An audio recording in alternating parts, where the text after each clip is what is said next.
Bismillahirrahmanirrahim. Alhamdulillah ahlihi. Wassalatu wassalamu ala ahliha.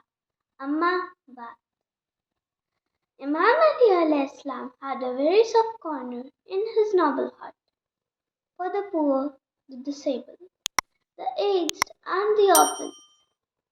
He wrote to his governor, Malik Ashtar, I want to warn you about your attitude. Fear Allah about your attitude towards them. Remember that their welfare is the state's first duty. This is the reason why once he saw a slave girl peeping.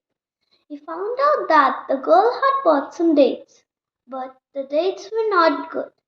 So her master asked her to return the dates to the shopkeeper, but the shopkeeper would not take them back. The slave girl was afraid of her master. She did not know what to do.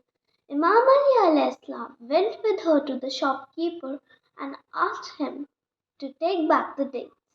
At first, the shopkeeper did not listen.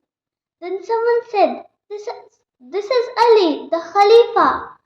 The shopkeeper immediately apologized and was ready to give back the money. The master of the slave girl too came running to say sorry for the trouble he had caused. Imam Ali told them, You have no mercy for those in your power. Have you a right to expect mercy from your Lord? Alhamdulillahi Rabbil Alamin.